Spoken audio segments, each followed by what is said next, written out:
If you search on YouTube how to save up more or how to become a financial minimalist, you realize most of our channels are from US, the context is from US. That is why I put forward this collection of ideas for the Asian context, how you can actually start saving more for today. Especially if you are on an average income, you definitely are deserving of getting to the next level of wealth. And the first step starts by saving a lot better. And this video is especially to address all these key ideas.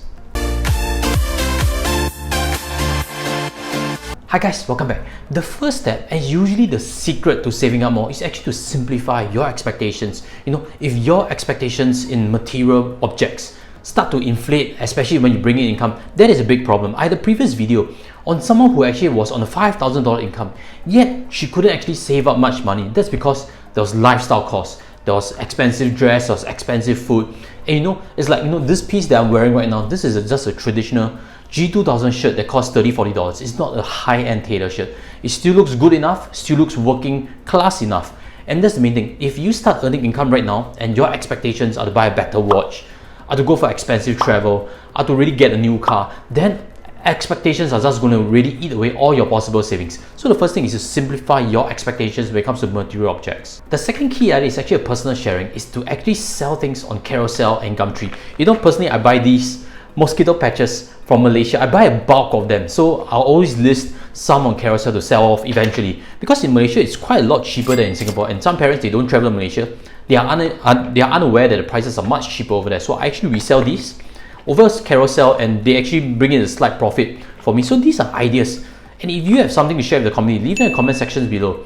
And a further tip is not buy things that are not going to be used, such that you stock up unnecessarily, you waste money in that sense. So buy things that you really need, eventually you'll need in the long term, and if someone wants to pick it up for you as a profit, you actually can sell it off. The third idea is look for free food. I know there's so many ways, but these are some key points. The first is to go and eat with your parents. Go back home, go back to your parents' place so that you can have a free meal and at the same time spend some quality time with them.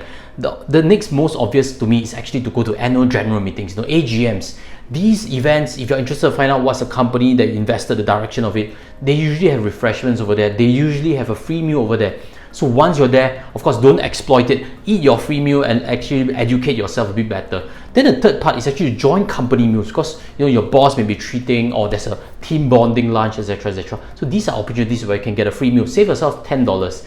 In any case, if you don't like free meals, you are against the idea, you think it's just being too stingy, then look for discounted meals. There are a few apps: Eatigo, Burper Beyond, Entertainer. If you're looking for Burper Beyond, I'll leave links below how you can actually sign up. So with that will actually save down and cut down on your meal budget. The fourth key way is to take public transport entirely, if not most of the time.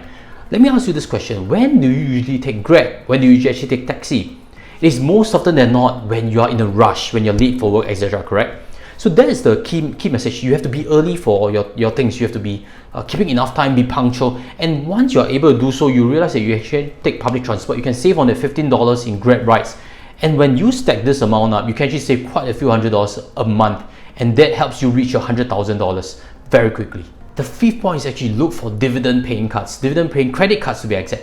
I use the OCBC 360. I'm covering up the details right now just for security. But the main thing is this: if you use miles card, for example, you'll be using them, for travel. Whereby if you are looking to really save up your first $100,000 quickly, then you should go for budget travel all the time. And miles really doesn't help you that much. So instead, look for dividend-paying cards. Use them for transport. Use them for meals. There's a lot you can rake up in terms of dividend cashback, and that eventually stacks up. And that also applies to any income. Once you have a decent income of $30,000 or more, you can actually subscribe to a credit card. Even students, some credit cards also allow students to subscribe. I'll leave links below just in case you're a student looking for the best credit card. The sixth point consists about life insurance, and this is a topic that I'm very familiar with as a financial planner. Most people have very expensive whole life plans. Whole life plans are permanent life insurance. Especially if you're struggling to save, then maybe consider term insurance as a priority first. Whole life insurance, something that lasts you for your entire life, may not be the top priority, because your period of most important coverage is actually your working years. So look to restructure your insurance portfolio. Is there whole life plans you can restructure with a term plan? If there is, that could save you a couple of $100s. And that is one of the key drags in terms of savings that I've seen from private clients. The seventh point regards cutting back on your health insurance premium. Now, do you know that the new plans are much cheaper? Those that cover only 95% and require the co-pay 5% for all the shield plans in Singapore. In the Astute Parent, we have a full review of all the shield plans in the market, we've always advocated for people to take on co-payment plans. And that's something for you to strongly consider. But in any case, before you make a decision, consult a financial advisor, or at least look through some of the articles on the Astute Parent. Because when you're able to save substantial premium, if you're in your 20s or 30s, you realize the premium difference is a few $100s.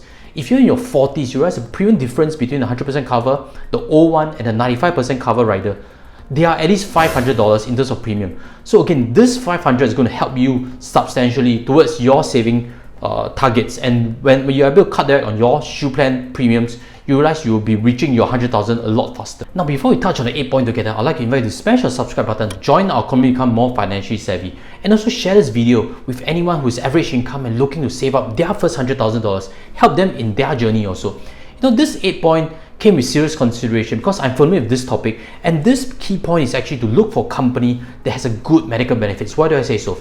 The main thing is about this. If you require a doctor's visit every couple of months, because that is normal, you realize that if your company doesn't provide medical benefits for you, you'll be spending $50 to $100 each time, each visit. And that is cost that will eventually eat into your savings. Now, a good company medical benefits should not only include outpatient, it should also include inpatient, both hospitalization all the way to even GP visits. So some companies also offer coverage for dependents, just in case you have a few kids.